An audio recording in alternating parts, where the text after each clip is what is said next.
በጣም ታሪካዊ ሀገር ናት እና ህዝቡ ራሱ ደግሞ በመቻቻል ነው የምታወቀው። መቻቻል ሲባል ያው ከድሬዳዋ ነው እንትን የተፈላሰፈው እና በጣም ያው በጥሩ ሁኔታ ነው እንግዲህ ያው ከጎረቤት ጋራ ክርስቲያኑ ሙስሊሙም አብሮ ያው በፍቅር ነው ያሳለፍነው።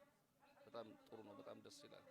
ኢደል ፈጥር ያው እንግዲህ እንደምታየው ክርስቲያኑም ወጥቶ ያው ሙስሊምን በማክበር ያው ልክ አሁን ከኢደል ፈጥር በፊት ያው የክርስቲያን ባህል ነበረ። ልክ ሙስሊሞቹ ወጥቶ ክርስቲያኖቹን እንዳከበሩና እንትን እንዳለው የመቻቻልን ምልክትን አላማን እንዳሳዩ አሁንም ደግሞ እንደዛው ያው በፍቅር ነው አብረን ያሳለፍነውና በጣም ደስ ይላል። በጣም ቆንጆ ባህል ነው። الله أكبر الله أكبر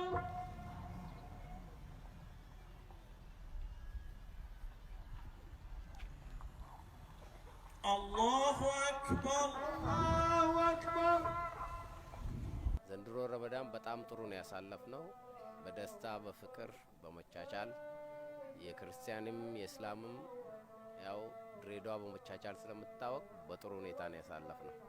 እኔ በበኩሌ የምለው አልባሌ ቦታ ከማሳለፍ የተቸገሩ ወገኖች የሌላቸውን ያለውን አብሮ በመጥራት አብሮ እንዲበሉ በማድረግ ዘካተ ፊጥሪ የሚባል አለ የሚሰጠው ከኢድ በፊትም ለሌለው ሰው መስጠት አለባቸው ነው ምለው በራሴ።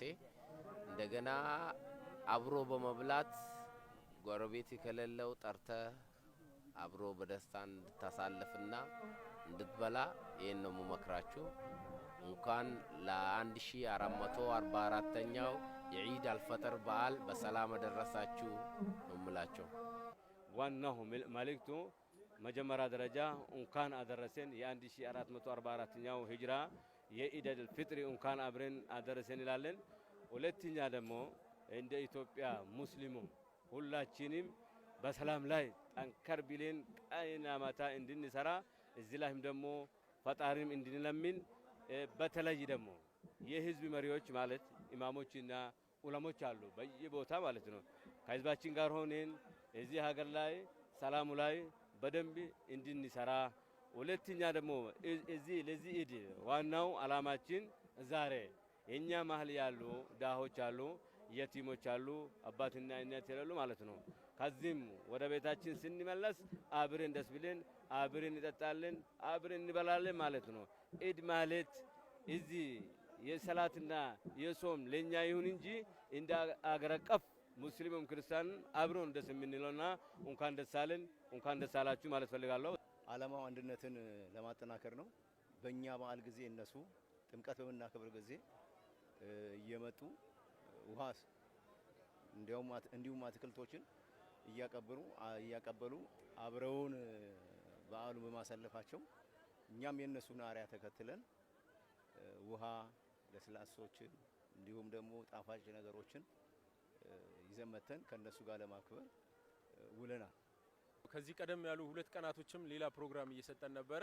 በክርስትና እምነት ተከታዮች ዘንድ የነበረውን የስቅለትን በዓል በማስመልከት ሰዎች ሰግዶ ሲመለሱ እነዛንም ነፃ አገልግሎት የመስጠት ስራ ነበረ። ከዛ ሲቀጥል ሁለተኛ የፋሲካ ቀን ደግሞ የፕሮቴስታንት እምነት ተከታዮች ኮንፈረንስ ነበራቸው በታላቁ ስታዲየም በድሬዳዋ። ያንንም በማስመልከት ነፃ ሰርቪስ እንሰጥን የነበረው። ዛሬ ደግሞ ለመጀመሪያ ጊዜ ሳይሆን ሶስተኛ አመታችን ነው ይህንን ስራ ስንሰራ የኢድ በዓልን በማስመልከት ያው በሁሉም አቅጣጫ የሚገኙ የኛ 480 የሚሆኑ ባጃጆች አሉን የሌሊት ባጃጆች። በእነዛ ባጃጆች በሁሉም አካባቢ ላይ አገልግሎት እየሰጠን ይገኛል። ነፃ አገልግሎት እየሰጠን እንገኛለን።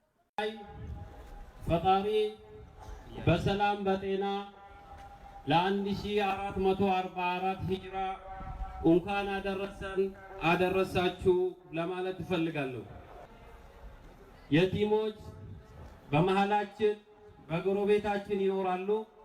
እነሱ ልጆቻችንን ስናስደስት እነሱንም ጭምር ማስደሰት ያስፈልጋል። ይሄ ማለት በፈጣሪ ዘንድ የምናገኘው ነገር ትልቅ ስጦታም ስለሆነ ይሄን ነገር ሁላችንም መተግበር አለብን የሚል ነገር አለኝ።